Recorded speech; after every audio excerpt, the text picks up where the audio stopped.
Hello, everyone. This is Violet Haldane with Advocacy to Legacy, and this is part of our continued series on how government works. Today, we have the pleasure of speaking to Ms. Ayesha Clarke, who's the president of the Board of Education in the city of Hartford.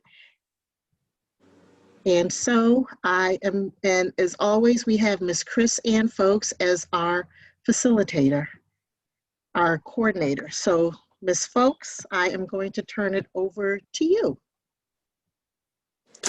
Okay. Hi, Mrs. Clarke. I just wanted to start off with a quick introduction. So I know that you are the president of the Board of Education. What was your journey like? What path did you have to take? How were you elected? Okay, so my path just for the board or just in general in life? Sorry for the clarifying question. The board, how did you become a member on the board? What was the election process like?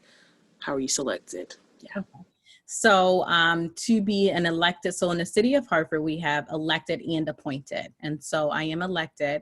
And the process is to go to the town committee and you submit a resume and a letter of interest stating that you would like to be a part of the Board of Education.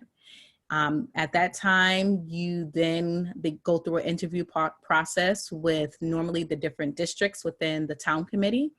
And the town committee has what we call a chair. Currently, right now, for the Democrats, there's a chair. I am a registered Democrat, so I went through the Democratic Party. But if a person is a Republican and or working families, they can go through their proper channels to get that done. So I only will be speaking from a Democratic perspective.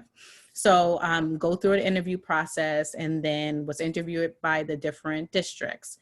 And then there's what we call a convention. And so when the convention happens, you kind of have a person recommend your name. And so someone would stand up and say, I would like for Ayesha Clarke to be added for the position of Board of Ed, and someone would second it. And then you have to accumulate a certain amount of votes in order to be put on the ballot. And that there are, for the Democratic seat, there are three individuals that can be selected for that particular seat. And then whomever has the most votes from the town committee moves on to be considered what we call the endorsed candidate. And then once you are the endorsed candidate, you are put on a ballot and you run your campaign. And then people who are 18 and over, who are registered to vote, will be able to go out and vote for me. And that's what happened. I received votes for community members while I was out campaigning, door knock, talked to people, went to different settings, talked about kind of like my platform, things I would work on the board side.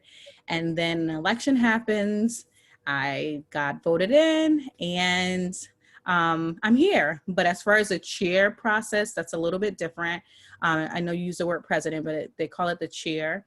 And so that process is an internal election that happens with the colleagues that I work with, where they will vote you in to either be a chair, vice chair, first vice chair, second vice chair, or secretary. Okay. So let's say I wanted to be, I want to run to be a member on the Board of Education. What qualifications would I need in order to be considered? To be honest, the only qualifications that you'll have to have is that you are a resident. For purposes of Hartford, you have to be a resident of the city of Hartford. And you would, and again, depending on what party you would like to run with, you will have to be registered as that party. And so you don't have to have children in the school system. You don't have to be a lawyer or anything of that nature. You just have to be a person who's passionate about being understanding and working with policies and ensuring like budgets and everything are in place for the school district. Okay, thank you. What are your roles and responsibility as a member on the Board of Education?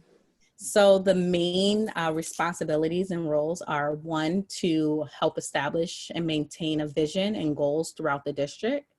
One of the other goals is to maintain and improve a budget. And so the superintendent presents a budget and we'll look at that and improve that budget and or ask for modifications of it. And then obtaining and maintaining policies.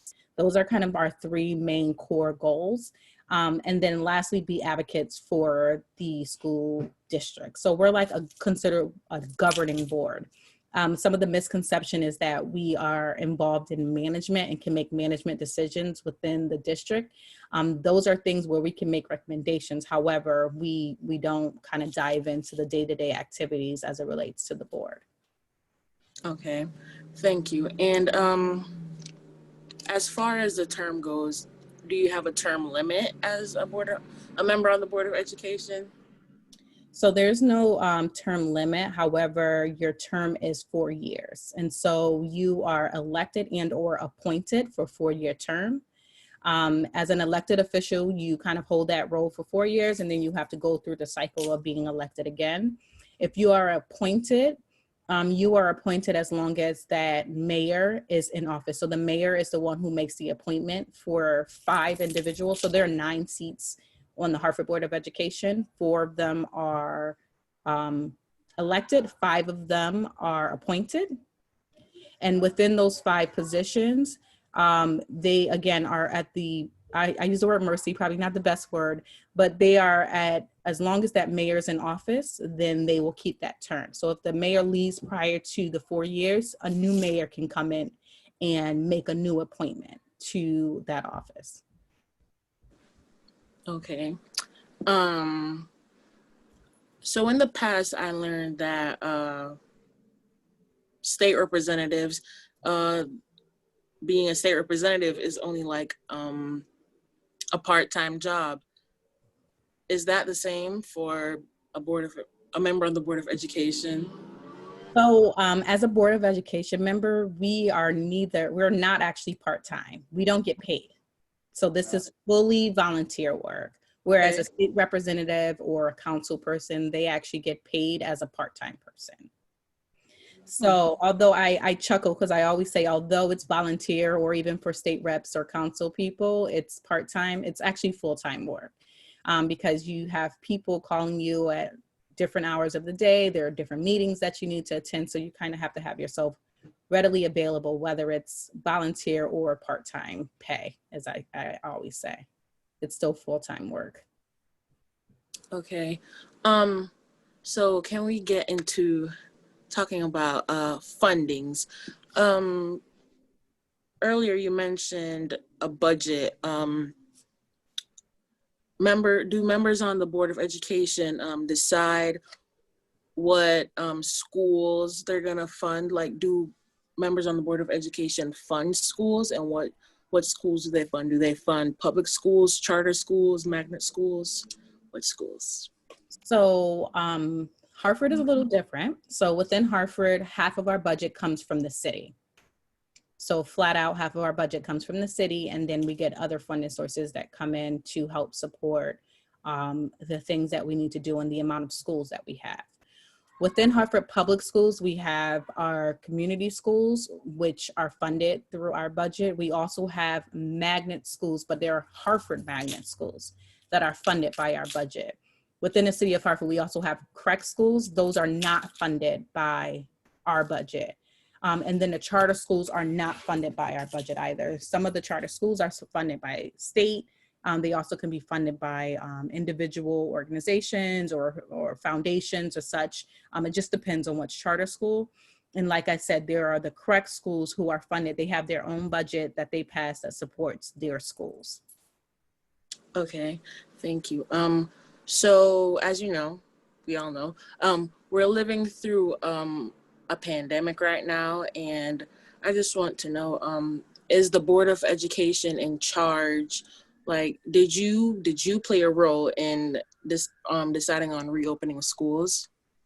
So I would say we didn't play a role on deciding because the state statute puts the ownership on the superintendent.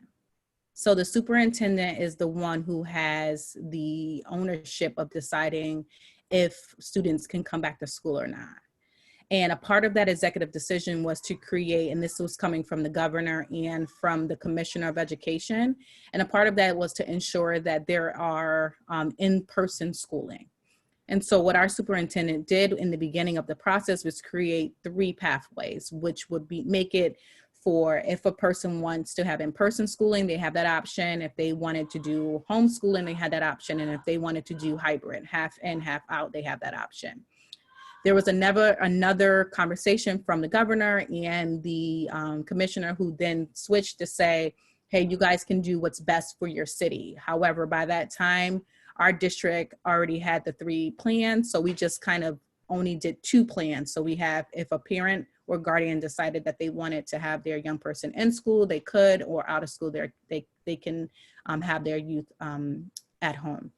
The issue with this is that as a board, we kind of talked about some of the things that we were comfortable with, that we weren't comfortable with. However, there was no formal vote, because for us, a vote wouldn't have changed the decision. What it would have done, it was just kind of weighed into like if we agreed or disagreed with the superintendent. However, she would have had the autonomy to do what she felt was best, because the executive order has stated that she has that ability to do that. So we did have a special meeting where we kind of asked a lot of different questions. We also shared some of our reservations about opening and not opening. Some of us, all different colleagues, had different opinions as it relates to the reopening of schools.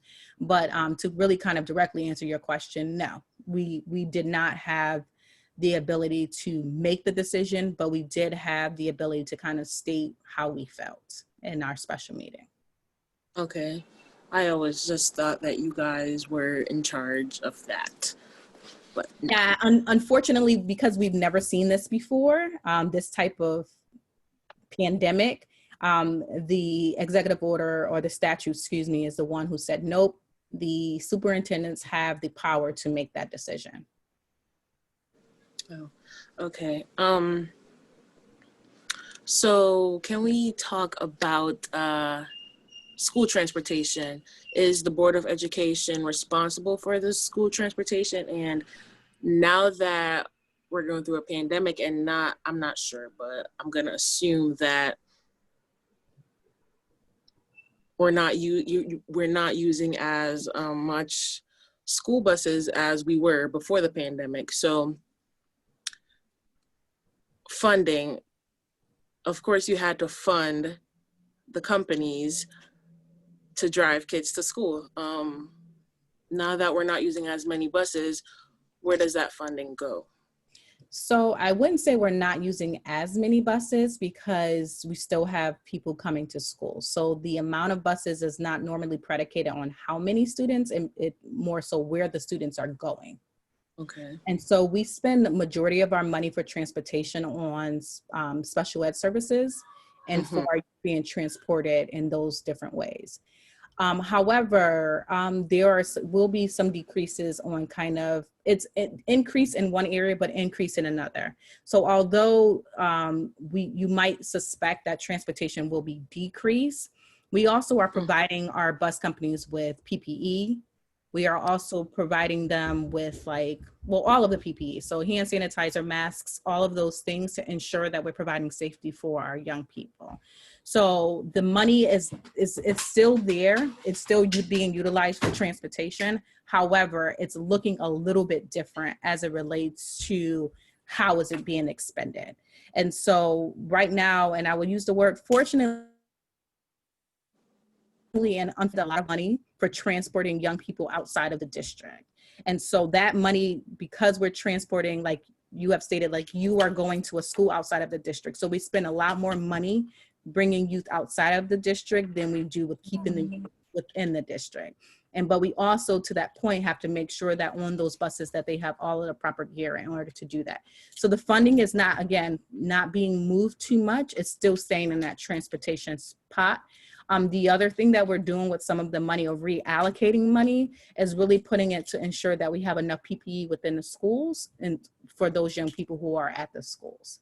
And then also making sure for online training that there is a subset of money that's being set aside of there. So when we create our budgets, the monies typically stay in that spot until we kind of hit the mid-year part when we reevaluate what's going on and how much spending we have.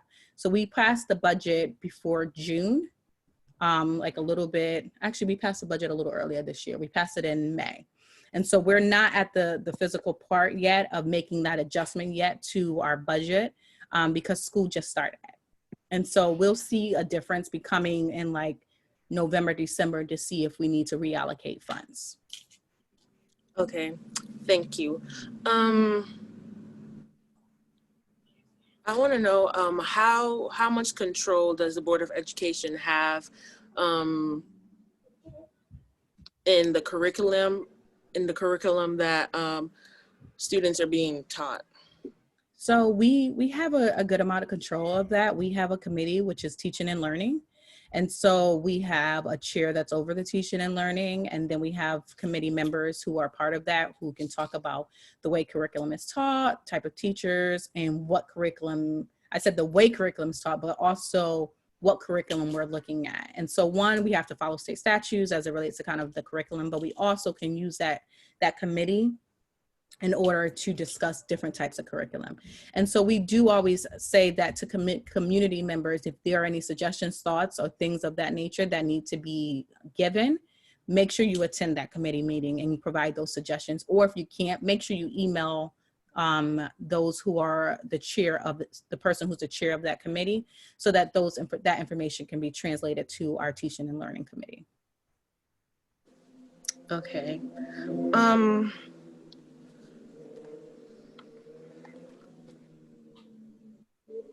Is the Board of Education responsible for the health of students while being transported to and from school? As it relates to COVID? Yes. I would say that's a really difficult question because when it comes to COVID, it's really foggy, and I'll be quite honest with you. There are no guidance to tell us who's held responsible if a young person becomes sick. And so I would almost, and this question, I would almost say I would have to defer to like our lawyers on this particular question, just because if a young person comes on the bus, but their parent is making them and the parent didn't do the check to see if that young person were having any symptoms, and then now they're putting that young person in a bus to endanger other youth, then there comes a play of who's held responsible. If it's a bus driver who's sick, who now gets a young person sick, is the bus company responsible, or is it the district that pays the bus company responsible? And so there are every case and every scenario will be different. And so unfortunately, I will be unable to give you a very direct answer on that, but I can research that and I'll get back to you to ensure that you can give to your viewers of what that will look like. Okay. And I'd like to know, does the Board of Education provide funds for youth groups, community groups, or is it only schools?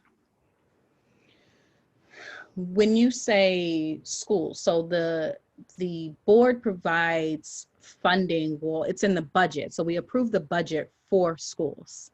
And within those budgets for schools, and there is an allotment of money that can be used for different variety of things depending on the need of that school. The schools also have the option of applying for grants that can benefit their particular school if they're looking for organization to partner with them. So there is no selection of like, will this school get money or this school get money? It's more of a holistic approach of looking at a budget as a whole. And when we look at the budget as a whole, we get a breakdown of all 40 some odd schools, and we're able to look at that budget. And what we've done for the last 2 years is really ensure that everyone gets the same thing in the beginning. And if there's any extra things that that school needs, that they can use what we call discretionary funds to allocate to the different programs that they would like to have within their schools. Okay.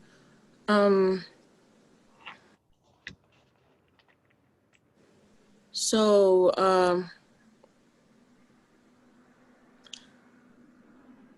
can we talk about, let's say I'm a student in Hartford, but in Suffield, that's a C. I'm a C student in Suffield. Why would that change if I'm still performing the same? Is it because the curriculum is different, and why is the curriculum different? So I would need to see exactly what school you're coming from. It's such a broad question. However, I have heard it more on a broad way where why are Hartford students as a whole, they can perform well, and then if they go to another district, they can't. Some of it has to do with, there are so many different factors. Some of it has to do with the amount of things that the young people who are outside of the district are exposed to. And so some of that, they always say, boils down to like language, reading, things that are happening in the beginning of life that sometimes are not happening within Hartford Public Schools. I'm not saying it does not, but some of our families are not doing that. Also, it boils down to kind of how the funding is reallocated. So many will say Hartford gets so much money. It's absolutely true. We do get a lot of money, but we also have the highest rates of special need and the highest rate of behavioral issues. And we also have high rates of large classrooms. And some of that is not always there in our suburban areas. And also within the city of Hartford, we have over 20,000 youth that are within our school system. And whereas in other school districts, their school sizes are much smaller and their districts are smaller. So they're able to make sure that their curriculum is more focused and honed in because their classrooms are smaller. And they're also being able to like hire and retain different types of teachers. And so one thing that I will say that I've realized, and I kind of struggle with this with myself, with my own kids within Hartford Public School systems, is that we have some young people, and I'll use my son as an example.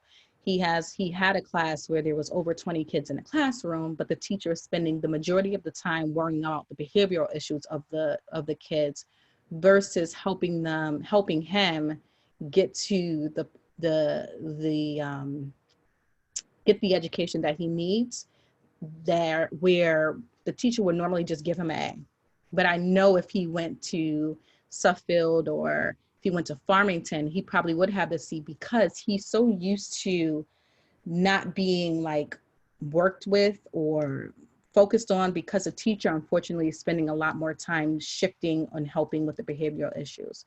And so what we've done and started doing is really providing some more support within the classroom. Is it perfect? No.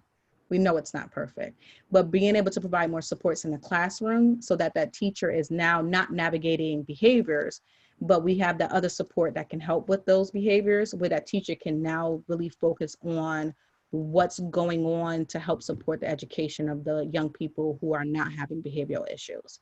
Also, we know that there are like social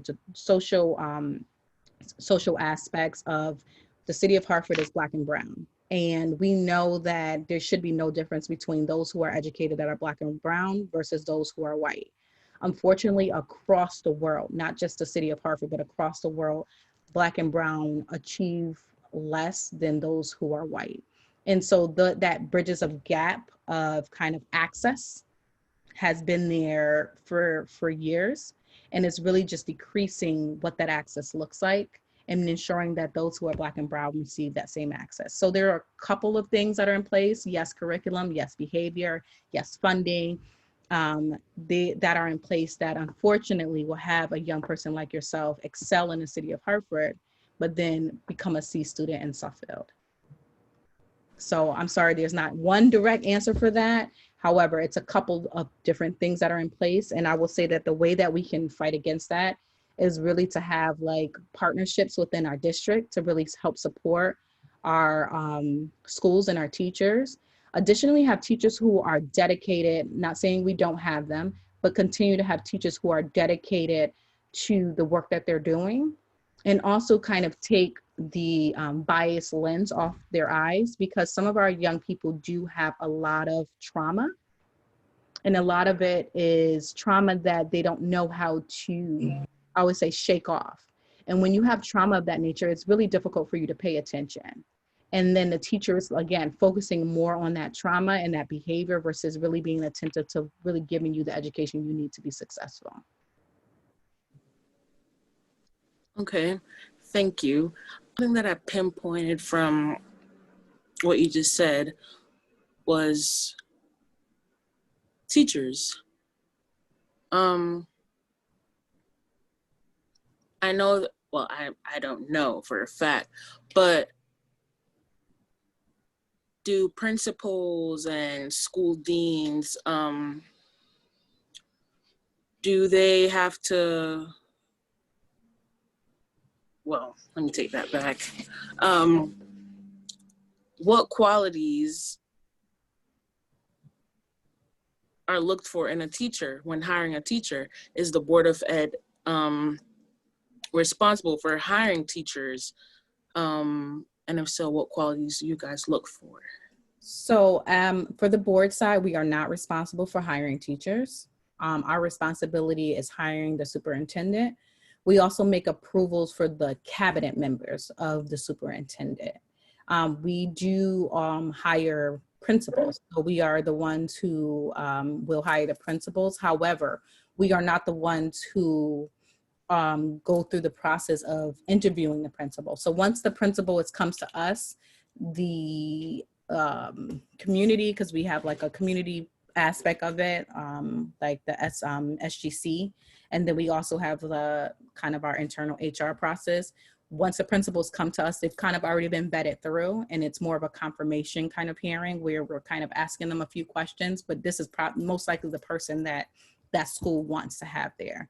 But as it relates, and so the qualities I would say that we're looking for is one, adaptable, one that's going to be committed to the learning that's going on within the school, diverse. We do ask a lot of questions depending on some of the feedback we have about like really assessing kind of one's own bias, one's own racism, one's own self-efficacy, really looking at all of those things to see if this is a person who should be governing the school. Unfortunately, for a board, we are not there to assess the teachers. That will be the role of the principals, and then the principals go to the cabinet then goes to the superintendent. Okay, thank you. What does the term "all politics is local" mean to you? I'm sorry, I'm chuckling just because I tend to say that. And so for me, that means that when it comes to like making decisions, a lot of that happens locally. So we can go and we vote for president and all of that. And I do encourage all those viewers, make sure you get out and vote. And there's no but. So, but with it comes to local decisions like board, what if I am a horrible person and I'm trying to put money in my pocket, I'm trying to do what's best for partnerships that I know, but it's not in the best interest of our young people.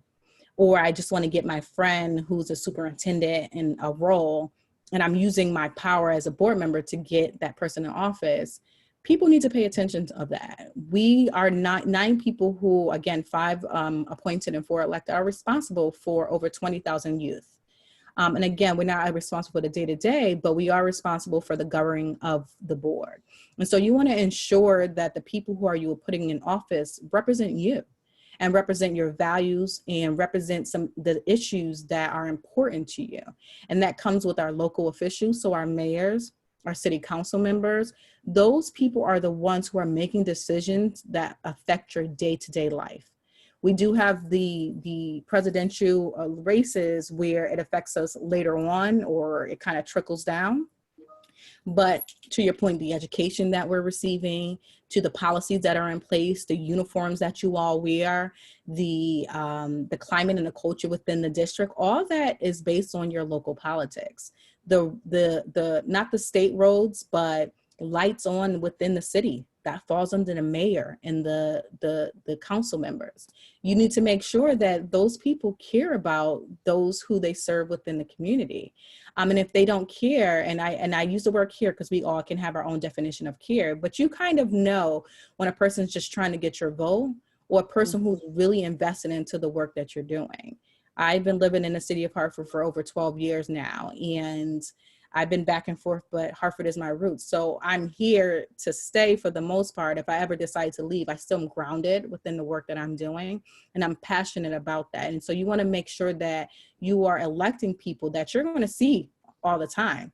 And you also want to have people who are responsive. So I might see some people in a grocery store and I might just want to grocery shop, but I also know that these are people who potentially put me in office. So I want to take some time to really spend with them and hear some of their concerns and make sure that it's being navigated through. I might not have all the answers and I might not be the person responsible, but I want to make sure that this person here's an answer, whether it's a yes or no. And so that's why I kind of chuckle and say all politics are local, because if you want to really see a difference in the community that you live in, then you would make sure that you're invested, knowing what's going on, and also voting on a local level. Thank you. That was a great explanation. How do you like your job? My board job? Yeah. I love it. It gives me an opportunity because most people don't know what the board member does. And so I find myself constantly explaining it, but in a good way, because it allows them to understand what it is that we're responsible for, and also providing them a vehicle to kind of have access. I tend to know a lot of people. And so people will call on me and say, hey, I'm having trouble with such and such and such. And then I can then in return pick up the phone and give them guidance on how to solve that problem. And so I always tell people I ran to give voice for those who don't know, and also give a voice for those who do know but are scared to come forth. Because there are a lot of people who are concerned about their young people, whether they're a parent or a guardian, they're concerned, but they might not have the ability or the access to get the answers that they need. And so for me, I love being the person to stand in the gap for them, to be able to get them the answers. And again, it might not be the answer that they want, but at least I'm getting them an answer to some of their questions. And I'm not saying that it never happened before, but for me, I love the aspect of kind of being that in between to a person where maybe normally they wouldn't get their questions answered, excuse me. Okay, thank you. And you said they might not always have the access, but you try to be there. Let's say my mom wanted to get in touch with you. How could she do that? So if your mom wanted to get in touch with me, on our website, there is an email address there where it's Ayesha Clarke at hartfordschools.org. I get a ton of emails, but what I do is I try to make sure that I set out time. I usually do it weekly to respond to the different emails that come through. Some of them are complaining and some of them are like great emails, or some of them are just kind of filtered, but I do my best to make sure that I'm responding to those emails and filtering them to the right person. So that's the best way to get in contact with me. Okay, thank you. And to end it off, is there anything about your job, that I did not ask that you think we should know about? I would say one of the things that as a board that we're working on, we've already given it to the superintendent, is really like the priorities that we kind of did this pre-COVID. So right now, obviously, a lot of focus is on COVID, but I want to kind of just highlight some of the priorities that we've been working on, that we are expecting the superintendent to look at. And they fall under culture and climate, equity, operational effectiveness. And what we are looking for in those are really, and I kind of have it printed for here, is that for climate and culture, it sets the highest expectation for all members of the school community to feel welcome, valued, respected, supported in a culturally sensitive environment. And that's something we came up collectively as a board. And we also put for equity, define and assess equity to ensure that students of all abilities have access to a challenging, rigorous education. So to go to your question about the difference between Hartford and Suffield. And then resources and opportunities. So access, making sure that they have access to those things so they can be competitive to those who are in private schools and other. Operational effectiveness, commit to ongoing development and implementation of an infrastructure that creates consistent processes and protocols that holds the district to high standards of professionalism and accountability. And so what that it really is really saying, like, we can't just be a district that's running, but we want to be a district that's running effectively and really held accountable for like being transparent about the funding, how things are being done. And all of that is in process now, where even you can go on, it's not there yet, but eventually you'll be able to go on and ask those questions. How did money shift from transportation to here? And there it's going to be right there on our website to show you how that's done, and making sure that we're being held accountable from the superintendent down to the board, to the teachers who are put in office. And then lastly, staff. Recruit, train, and develop a diverse staff that is committed to exceeding the needs of all students and their families. So those are like the 4 priorities that we sent over to the superintendent, that we are really hoping that we'll start seeing some shifts. And again, change doesn't happen overnight, but we do want to see some work being done toward these priorities and goals that we have set as a board. Yes, thank you. Thank you very much. You're welcome. Thank you very much, Ms. Clarke. I have put up your contact information, Ayesha.Clarke@hartfordschools.org. And so that's how people can get in touch with you. We appreciate you being here today with us. We really, really know that, everyone is very busy, and we appreciate you taking time out. Again, Miss Chris Ann, thank you so much. You've done a wonderful job. And our next interview, we'll see you. So thank you, everyone. Goodbye.